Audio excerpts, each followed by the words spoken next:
여러분 안녕하세요. 닥터조 자연치유TV의 조병식 원장입니다. 네, 오늘은 비만 치료에 대한 이야기를 할까 합니다.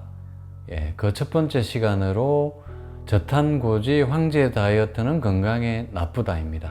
그래서 기존에 주로 많이 또 하던 방법들에 대해서 제가 먼저 말씀을 드리고 현명한 건강한 다이어트 비만 치료는 어떤 것인가에 대해서도 두 번에 걸쳐서 또 말씀을 드릴까 합니다. 비만도 이제 질병이죠. 대사증후군의 질병으로 이제 치료가 필요한 겁니다. 그래서 당연히 또 많은 또 현대에 와서 비만 환자들이 늘고 있고 다이어트에 관심인 분들이 많으십니다. 근데 이걸 잘 알고 또 하셔야 되겠습니다.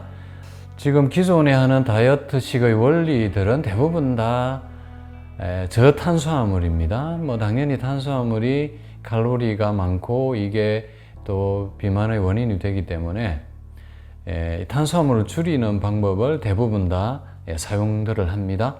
그 첫 번째가 저탄고지, 저탄수화물 고지방 케톤식입니다. 최근에도 이 다이어트식을 하시는 분들이 많이들 계시고요. 그 다음에 황제 다이어트, 또 이게 10년 전에 굉장히 유행했던 다이어트죠. 고단백질 저탄수화물입니다. 그리고 칼로리 제한식, 로우 GI 소식 이런 방법들로 또 많이들 하고 계시고요. 그래서 오늘은 이제 주로들 많이 하시는 저탄고지와 황제 다이어트의 문제점에 대해서 제가 말씀을 좀 드리겠습니다. 이 저탄고지는 한마디로 이제 단백질 섭취를 극히 제한을 해서 주로 이제 지방으로 이제 에너지를 공급을 합니다. 다들 잘 아시다시피 탄수화물은 이제 포도당을 에너지원으로 만들죠. 근데 지방은 이 지방산 대사를 하게 되면 케톤체라는 게 생기게 됩니다. 이 케톤체가 이제 에너지원으로 이렇게 사용하게 되면 또 몸속에 지방이 빠져서 체중이 줄어든다. 그렇게 해서 버터나 기름을 과량 섭취하게 하고 이런 다이어트식이 인기를 많이 끌었습니다. 그런데 아직도 다양한 논쟁이 있는 거 잘 아실 겁니다. 이 논쟁이 생길 수밖에 없습니다. 이 저탄고지 식단은 지방 섭취율을 높이는 거기 때문에 체내에 이롭지 않은 포화지방산을 섭취를 많이 하게 됩니다. 지금 앞에서 버터 같은 경우 특히 더 그렇고요. 심지어 커피도 버터를 넣어서 먹고 이렇게들 하시는데 이게 다 포화지방산이거든요. 이 포화지방산을 과다 섭취하면 활성산소가 많이 생깁니다. 제가 활성산소 누누이 여러 번 말씀드렸지만 염증과 암의 원인이 됩니다. 그리고 이게 LDL 콜레스테롤 수치를 올립니다. 이게 나쁜 콜레스테롤이죠. 혈관에 쌓입니다. 그래서 각종 혈관 질환을 만들게 됩니다. 동맥경화, 특히 또 이제 심혈관 질환, 심장병까지 원인이 됩니다. 그리고 또 이게 지방을 주로 해서 섭취를 하다 보니까 다양한 음식 섭취가 안 되는 거죠. 그래서 영양 불균형이 되고 특히 우리가 채소나 곡류를 안 먹게 되니까 섬유소 섭취도 감소하게 됩니다. 이게 또 건강에 빨간불이 또 켜지게 됩니다. 이 케톤식이는 한때 암 환자분들에게도 굉장히 유행을 한 적이 있습니다. 암세포를 굶겨 죽이는 다이어트식으로 이제 암 환자분들도 많이 하셨는데 저도 한 6개월 하다가 그만뒀습니다. 이게 환자분들의 건강에 도움이 되지 않았다는 판단 때문입니다. 최근에 또 한 분이 이 저탄고지를 하시고 오히려 암이 악화된 사례도 있었습니다. 저는 케톤식이 저탄고지, 특히 암 환자분들, 심부전증 환자분들에게 하지 말 것을 권고합니다. 이전에 벌써 이런 권고가 있었습니다. 대한내분비학회, 대한당뇨병학회, 비만학회, 한국영양학회, 한국지질동맥경화학회, 이런 많은 학회에서 이런 저탄고지 식사가 장기적으로 체중 감량에 효과를 보기 어렵다. 오히려 건강과 영양학적 문제를 일으킬 수 있다는 공동성명서를 발표했습니다. 그리고 2013년 스웨덴 건강기술평가위원회에서 발표한 자료를 보면 저탄고지 식단은 6개월까지는 체중 감량 효과가 좋지만 그 이외에는 유의미한 차이가 없다 라는 또 발표를 했습니다. 다음은 황제 다이어트입니다. 이걸 이제 만드신 분이 애킨스 박사신데, 그래서 애킨스 다이어트 뭐 이렇게도 이야기하죠. 뭐 이것도 똑같이 탄수화물을 전혀 먹지 않고 스테이크 같은 육류를 주로 섭취하게 합니다. 이게 또 한때 유행을 많이 했는데 역시 똑같은 문제, 더 큰 문제가 있습니다.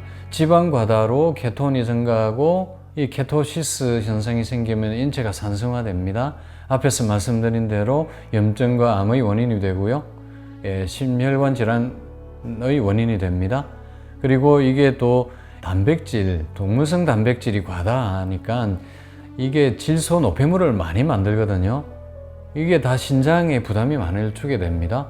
또 신장 기능을 떨어뜨릴 수 있고요. 이게 신장은 침묵의 장기입니다. 이게 기능이 떨어지기 전까지는 별 증상이 없습니다. 그래서 이 신장에 문제가 생길 수 있다는 거고요. 그 다음에 이제 섬유소나 항산화 영양소인 비타민, 미네랄 이런 필수 영양소가 부족하게 됩니다. 그래서 각종 대사질환, 암에 걸릴 위험이 증가하게 되는 거죠. 또 그뿐만 아니라요. 당뇨 환자에게는 더 위험합니다. 케톤 산증이 걸릴 위험이 높기 때문입니다. 그리고 심혈관 질환 유발 가능성이 높습니다. LDL 콜레스테롤 때문이죠. 그 다음에 골다공증 위험도 높아집니다. 지방이 많은 음식을 먹으면 뼈 양이 줄어들기 때문입니다. 이 황제 다이어트의 말로는 이것을 만드신 분들의 사망 원인을 보면 잘 알 수 있습니다. 이 황제 다이어트를 만든 애킨스 박사님은 고혈압에 심장, 심부전, 이미 몇 차례 심장마비를 겪은 적이 있었다. 돌아가시기 전에도. 그리고 또 스티븐 번스라는 박사님은 이 책을 냈는데 다이어트와 심장병, 당신의 생각과는 다르다. 버터, 크림, 계란, 고기, 유제품을 주로 먹어라. 42세 뇌졸중으로 사망하셨습니다. 그리고 탄수화물이 당신을 죽인다. 저자. 이분은 71세 동맥경화로 사망하셨습니다. 구석기 다이어트를 주장하신 분은 61세에 폐쇄관상동맥 질환 심장 비대증으로 사망하셨습니다. 앞에서 말씀드린 이런 제가 이 문제점 때문에 이분들이 다 이런 질환으로 사망을 하신 거죠. 오래 하시면 절대 안 됩니다. 아예 시작도 안 하시는 게 좋습니다. 미국 하버드 대학 공중보건대 교수님께서는 저탄고지 고단백 식단이 체중 감량 효과 면에서 비교를 한 논문을 냈는데, 이게 비만인들 대상으로 뭐 여러 네 그룹으로 나누어서 열량을 750 칼로리를 적게 섭취하게 했습니다. 그런데 어떤 그룹도 뭐 거의 비슷하게 나온 거예요. 6개월마다 체중을 측정했는데 이 뭐 저탄고지든 단백질을 주로 먹게 한 그룹이든 별로 체중의 변화에서는 대부분 다 뭐 6kg씩 감소를 했습니다. 6개월 뒤에. 근데 그 차이는 미미했다. 탄수화물이 줄어든 지방이나 단백질을 식사한 그룹이나 그냥 일반적인 칼로리를 감소시킨 그룹이나 별 차이가 없다는 겁니다. 그래서 오히려 영양소가 편향된 식단을 하면 건강에 오히려 문제가 생길 수 있기 때문에 이런 방식의 다이어트식은 하지 않는 게 좋겠습니다. 건강에 해롭습니다. 그래서 건강하게 살을 빼셔야 됩니다. 그래서 이게 제가 두 가지 기준을 말씀을 드리겠습니다. 지속 가능한 다이어트를 하시라는 겁니다. 꾸준히 실천할 수 있는 쉬운 방법을 하셔야 됩니다. 저탄고지, 케톤식이 굉장히 어렵습니다. 그리고 황제 다이어트, 고기 좋아하는 분들이 요즘 뭐 젊은 분들은 고기를 좋아하시니까 또 좋아하실 수도 있겠지만 굉장히 괴로운 방법입니다. 우리하고 맞지 않습니다. 그리고 두 번째, 건강에 해롭지 않은 이로운 방법으로 하시라는 겁니다. 그래서 칼로리만 좀 줄이시면 돼요. 그래서 소식하시고 좀 더 적극적으로 살을 빼시려면 간헐적 단식, 이걸 저는 추천드립니다. 그래서 제가 앞으로 2차례에 걸쳐서 건강한 다이어트 방법을 제시해 드리도록 하겠습니다. 안녕히 계세요, 여러분. 저는 조병식 TV를 통해 건강을 되찾아 떠나갑니다. 여러분도 행복하세요.